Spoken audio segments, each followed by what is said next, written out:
اس موضوع پر آپ سے گفتگو ہوگی کہ کس طرح ہم اپنے خاندانی زندگی کو، اپنی معاشرتی زندگی کو خوشگوار بنا سکتے ہیں اللہ سبحانہ و تعالیٰ کی مدد کے ساتھ۔ کوشش اپنی جگہ، لیکن ہر کوشش اس وقت فائدہ مند ہو جاتی ہے جب انسان اس کے ساتھ ساتھ اللہ تعالیٰ سے دعا کرتا ہے۔ حدیث میں آتا ہے کہ اللہ سبحانہ و تعالیٰ کے نزدیک دعا سے زیادہ معزز اور کوئی چیز نہیں، یعنی سب سے زیادہ اللہ تعالیٰ جس چیز کو بندے کی ویلیو کرتے ہیں وہ دعا مانگنا ہے۔ اسی طرح ایک اور حدیث میں آتا ہے کہ دعا کرنا افضل عبادت ہے، یعنی انسان جب اللہ تعالیٰ کے آگے ہاتھ پھیلاتا ہے، اپنے دل کی پکار اپنے رب کو سناتا ہے، تو دراصل وہ عبادت کی حالت میں ہوتا ہے اور ایک افضل عبادت کر رہا ہوتا ہے۔ اس لیے کثرت کے ساتھ دعائیں کرتے رہنا چاہیے، لیکن یاد رہے کہ دعا کرنے سے پہلے اللہ سبحانہ وتعالیٰ کی تعریف ضرور کی جائے۔ اس سلسلے میں تعریف کے بے شمار کلمات ہمیں احادیث کی کتابوں میں ملتے ہیں۔ انہی میں سے ایک آتا ہے کہ آپ صلی اللہ علیہ وسلم سے سوال کیا گیا کہ کون سا کلام افضل ہے؟ آپ نے فرمایا جو اللہ نے اپنے فرشتوں اور اپنے بندوں کے لیے چنا، اور وہ ہے سبحان اللہ و بحمدہ، سبحان اللہ و بحمدہ۔ یعنی جب انسان دعا کرنا چاہے تو اس سے پہلے کچھ مرتبہ جتنا اس کا دل چاہے اللہ تعالیٰ کی تسبیح اور حمد و ثنا بیان کرے، اور بار بار تکرار کے ساتھ کہتا رہے سبحان اللہ و بحمدہ۔ اس کے بعد درود شریف پڑھے جتنی دیر پڑھنا چاہے، اور پھر اس کے بعد اپنی حاجت اللہ سبحانہ وتعالیٰ کے سامنے رکھے تو انشاءاللہ اس کی پریشانی دور ہوگی۔ جہاں تک گھریلو پریشانیوں کا تعلق ہے تو اس میں ہم دیکھتے ہیں کہ ہر گھر کے اندر کوئی نہ کوئی چیز ایسی ہو جاتی ہے کہ جس سے باہمی تعلقات میں بدمزگی پیدا ہو جاتی ہے۔ بعض افراد کی طبیعت میں غصہ زیادہ ہوتا ہے، بعض لوگ جھگڑالو ہوتے ہیں، بعض لوگ شکی مزاج کے ہوتے ہیں، بعض لوگوں کو اونچا بولنے کی عادت ہوتی ہے، بعض لوگ دوسروں کو مختلف باتوں پر زج کرتے رہتے ہیں، بعض لوگ اپنی ذمہ داریوں کو ٹھیک سے نہیں نبھاتے۔ تو یہ تمام چیزیں صرف نہ یہ کہ ایسے انسان کو خود بلکہ اس کے آس پاس رہنے والوں کو اذیت میں مبتلا کر دیتی۔ اب اس میں انسان بعضوں کو سمجھانے سے بھی کام لیتا ہے، دوسروں سے بھی مدد لیتا ہے، لیکن پھر بھی مسئلہ حل نہیں ہوتا۔ تو صحابہ کرام تو اپنی جوتی کا تسمہ بھی ٹوٹ جاتا تو اللہ سبحانہ تعالیٰ سے مانگتے تھے۔ تو اگر گھر کے اندر کسی قسم کی ناچاکی یا پریشانی ہے تو اس سلسلے میں بھی ہمیں اللہ تعالیٰ کی طرف رجوع کرنا چاہیے، اور پھر اس کے ساتھ ساتھ دوسرے کو جو مشکل پیدا کر رہا ہے سمجھانا بھی چاہیے۔ جہاں تک لڑائی جھگڑے کا تعلق ہے تو اسے منافقت کی علامت بتایا گیا۔ آپ صلی اللہ علیہ وسلم نے فرمایا کہ منافق کی 4 علامتیں ہیں، ان میں سے ایک بات کرے تو جھوٹ بولے، وعدہ خلافی کرے، امانت میں خیانت کرے، اور جب وہ جھگڑا کرے تو گالی دے، یعنی جھگڑتا بھی ہے اور گالی بھی دیتا ہے۔ نبی صلی اللہ علیہ وسلم نے یہ بھی فرمایا کہ اللہ کو سب سے زیادہ ناپسند آدمی وہ ہے جو بہت جھگڑالو ہے، یعنی اللہ تعالیٰ ایسے شخص سے محبت نہیں کرتے۔ اس لیے اگر آپ کسی سے بات کر رہے ہو تو اس کی بات توجہ سے سن لے۔ چھوٹی چھوٹی باتوں پر جھگڑنا اور دوسرے کے ساتھ بد اخلاقی سے پیش آنا یہ درست نہیں۔ پھر اسی طرح مومن جو ہے وہ کبھی بد اخلاق نہیں ہوتا، اور بد اخلاقی پھر منافقت کی علامت ہے۔ رسول اللہ صلی اللہ علیہ وسلم نے فرمایا تمہارے یہ نسب نامے کسی کے لیے گالی کا سبب نہیں ہے، تم سب آدم کی اولاد ہو، ایک دوسرے کے قریب ہو، دین یا عمل صالح کے علاوہ کسی وجہ سے کسی کو کسی پر کوئی فضیلت نہیں۔ آدمی کے برا ہونے کے لیے یہی کافی ہے کہ وہ فحش گو ہو، بد کلام ہو، بخیل ہو اور بزدل ہو۔ پھر اسی طرح آپس میں محبتوں کا نہ ہونا، بہن بھائیوں میں ناچاکی، یا شوہر بیوی میں ناچاکی، یا والدین کے ساتھ محبت کا نہ ہونا، یہ ایک طرح سے اللہ تعالیٰ کی طرف سے ایک آزمائش بھی ہو سکتی ہے اور ایک عذاب بھی ہو سکتا ہے۔ مومن تو محبت کرنے والا ہوتا ہے، اور اس شخص میں کوئی خیر نہیں جو محبت کرتا نہیں اور لوگ اس سے محبت نہیں کرتے۔ اور لوگوں میں سب سے زیادہ بہترین انسان وہ ہے جو لوگوں کے لیے فائدہ مند ہوتا ہے۔ تو اس لیے بہت ضروری ہے کہ خاندان کے اندر باہم محبت پائی جائے۔ گھریلو زندگی خوبصورت ہو جاتی ہے اگر آپس میں ایک دوسرے سے پیار، محبت اور ہمدردی کے جذبات پائے جاتے ہیں۔ پھر اسی طرح بعض اوقات گھریلو زندگی میں بدگمانیاں بہت تکلیف دیتی ہیں، یا گھر کے کچھ افراد سنی سنائی باتوں پر یقین کرتے ہوئے دوسروں کے خلاف بدگمانی پال لیتے ہیں، تو اس سے بھی پرہیز کرنے کی ضرورت ہے۔ اسی طرح گھریلو پریشانیوں میں گھر کا تنگ ہونا بھی ایک عذاب کی شکل ہے۔ اس لیے نبی صلی اللہ علیہ وسلم نے ہر وضو کرنے کے بعد جو دعا سکھائی، اس میں خاص طور پر یہ دعا آتی ہے کہ اے اللہ میرے گھر میں وسعت پیدا کر دے، یعنی ایک تو دلوں میں وسعت ہو، اور دوسرا یہ ہے کہ جگہ بھی کشادہ ہو۔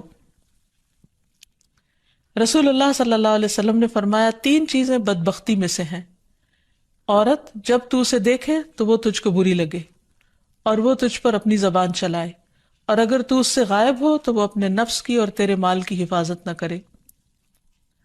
دوسرے، مریل سواری کہ اگر تو اسے مارے اور چلائے تو تجھ کو تھکا دے، اور اگر اسے چھوڑ دے تو تجھے جلد تیرے ساتھیوں تک نہ پہنچائے، اور ایسا گھر جو تنگ اور کم سہولتوں والا ہو۔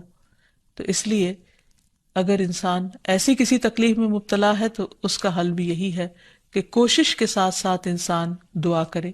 اسی طرح خرچ میں کمی، وسائل میں کمی، مال میں کمی، یہ تمام چیزیں بھی عموماً گھروں کے اندر جھگڑے پیدا کر دیتی ہیں۔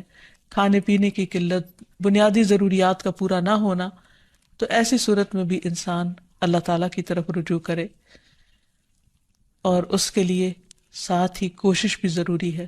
کوشش میں سب سے پہلے تو یہ کہ انسان لڑائی جھگڑا چھوڑے، صبر و ضبط کی عادت ڈالے، برداشت اور تحمل کی عادت اپنے اندر پیدا کرے، اپنے اخلاق کو بہتر بنائے۔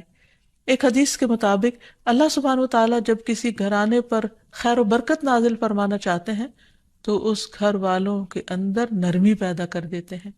اور ایک اور حدیث میں یہ بھی آتا ہے کہ جو نرمی سے محروم کر دیا گیا وہ ہر خیر و بلائی سے محروم کر دیا گیا۔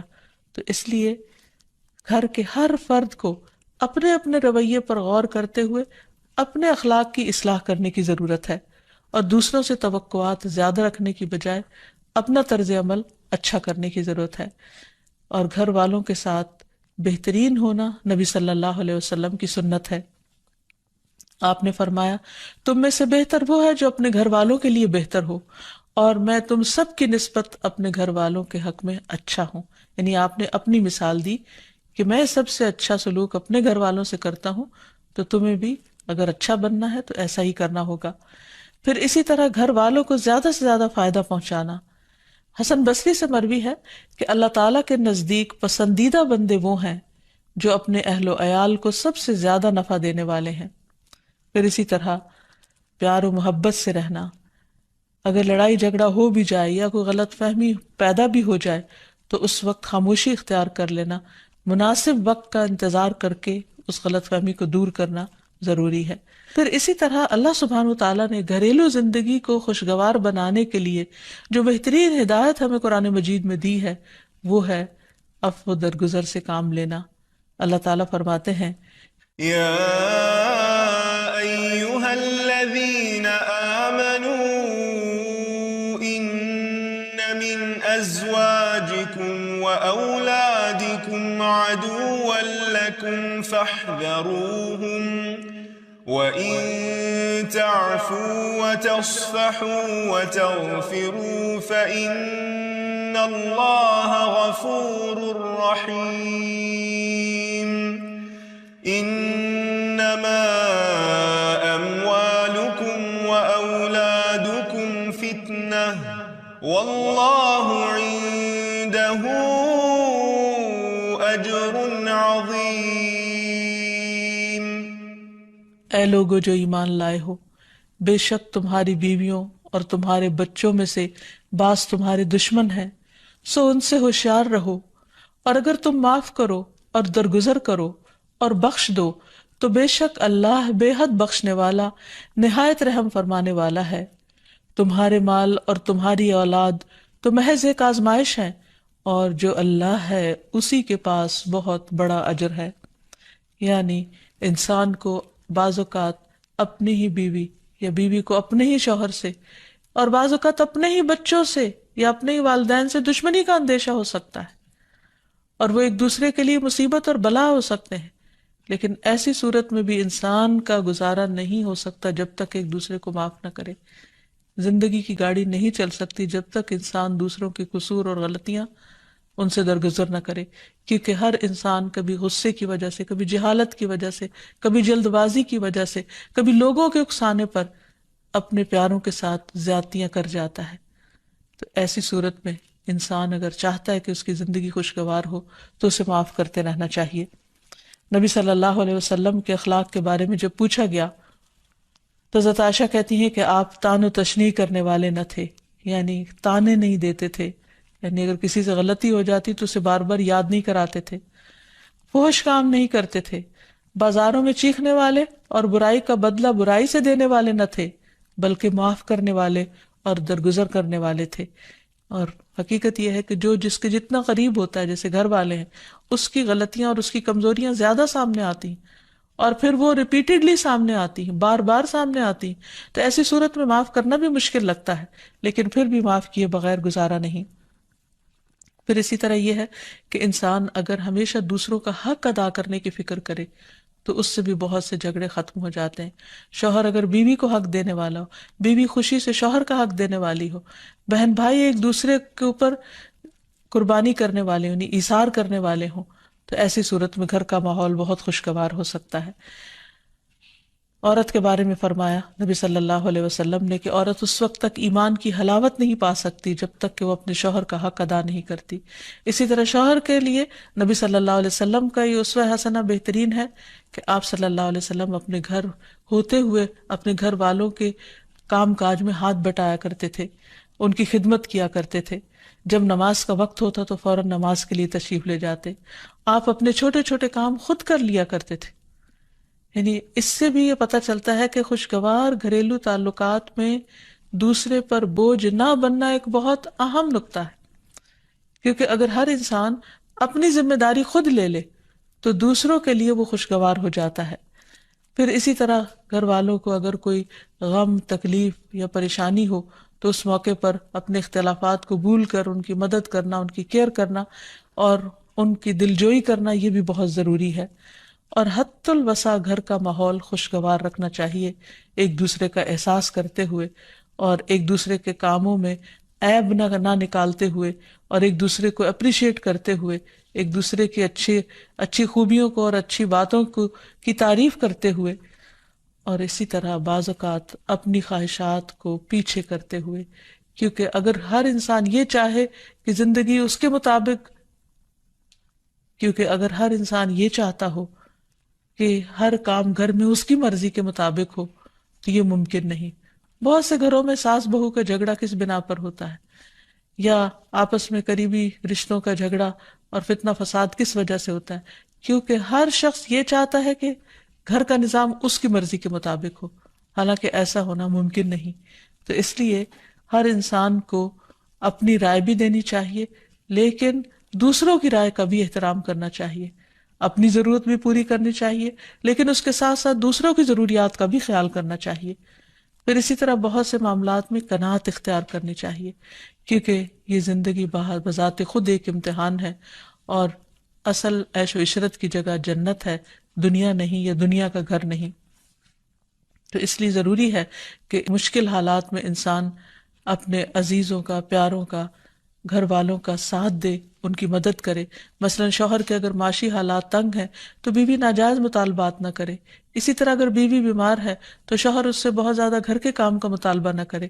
تو ایک دوسرے کے حالات کی رعایت کرتے ہوئے اگر انسان ایک دوسرے سے توقعات رکھے تو اس سے بھی حالات بہت خوشگوار ہو سکتے ہیں. اور پھر یہ کہ ہمیشہ دوسروں کی چھوٹی چھوٹی ایفرٹ پر ان کے لیے شکر گزاری کے جذبات ہونے چاہیے. مثلاً اگر کوئی آپ کو گھر میں پانی پلا دے تو آپ اس پر بھی شکریہ بولیں. ہم عام طور پر اگر گھر سے باہر کہیں ہوتے ہیں اور کوئی ہمارے ساتھ تھوڑے سا بھی احسان کا معاملہ کرے تو ہم اس کے احسان کو مانتے ہیں، لیکن گھر والوں کا احسان ماننا ایک مشکل کام لگتا ہے. تو اس لیے اگر ہم چاہتے ہیں کہ گھریلو زندگی خوشگوار ہو تو اس میں گھر والوں کے احسان کو بھی ماننا ضروری ہے. اور پھر چھوٹی چھوٹی اذیتوں کو بہت مینشن نہیں کرنا چاہیے، ان کا ذکر نہیں کرنا چاہیے، ان پر صبر کرنا چاہیے. تو جو شخص شکر اور صبر سے کام لیتا ہے اس کی زندگی لازماً خوشگوار ہوتی ہے. لیکن اس کے باوجود بھی اگر گھریلو زندگی میں تنگی ہو، تکلیف ہو، آپس کی ناچاکی ہو، دشمنی ہو، پریشانی ہو، بہت بے چینی ہو، تو پھر اللہ سبحانہ وتعالیٰ ہی کی طرف رجوع کرنا چاہیے، کیونکہ قرآن مجید میں آتا ہے وَإِن يُرِدْكَ بِخَيْرٍ فَلَا رَادَّ لِفَضْلِهِ يُصِيبُ بِهِ مَن يَشَاءُ مِنْ عِبَادِهِ وَهُوَ الْغَفُورُ الرَّحِيمُ۔ اور اگر اللہ تجھ سے کوئی بھلائی کرنا چاہے تو کوئی اسے ٹالنے والا نہیں، وہ اپنے بندوں میں سے جسے چاہے فضل سے نوازتا ہے، اور وہ بخشنے والا اور رحم کرنے والا ہے۔ تو اس لیے چھوٹی چھوٹی تکلیفوں پر بھی فوراً اللہ کا ذکر، اللہ کی یاد، اللہ کی تسبیح انسان کے دل کو سکون بخش دے۔ اور نبی صلی اللہ علیہ وسلم نے خصوصاً اپنی پیاری بیٹی فاطمہ رضی اللہ تعالی عنہا کو جب وہ گھر کے کام کاج کر کے تھک جاتی تھی، کیونکہ اپنے ہاتھ سے چکی پیستی، اپنے ہاتھ سے آٹا گوندتی، اپنے ہاتھ سے اپنے گھر کے کام کاج کرتی، بچوں کو لک آفٹر کرتی، تو بہت تھک جاتی تھی، اور اسی تھکاوٹ کی وجہ سے انہوں نے ایک دفعہ نبی صلی اللہ علیہ وسلم کے پاس جب کچھ قیدی آئے تو خادم کا مطالبہ کیا، لیکن آپ صلی اللہ علیہ وسلم نے ان کو خادم دینے کی بجائے یہ تسبیحات سکھائی، اور فرمایا کہ جب تم اپنے بستر پر جانے لگو تو 33 بار سبحان اللہ، 33 بار الحمدللہ، اور 34 بار اللہ اکبر پڑھ لیا کرو، اور اسی لیے یہ تسبیحات فاطمہ کے نام سے بھی معروف ہیں۔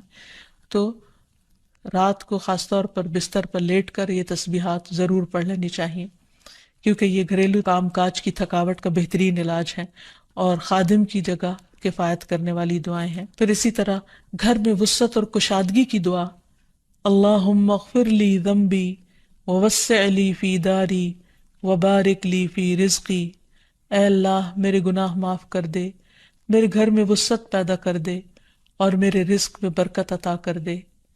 پھر اسی طرح چھوٹی چھوٹی پریشانیوں کے سلسلے میں، مثلاً بچے کو چوٹ لگ گئی یا اچانک کسی وبائی مرض کا کوئی شکار ہو گیا، تو علاج معالجے کے ساتھ ساتھ دعا کرنا ضروری ہے۔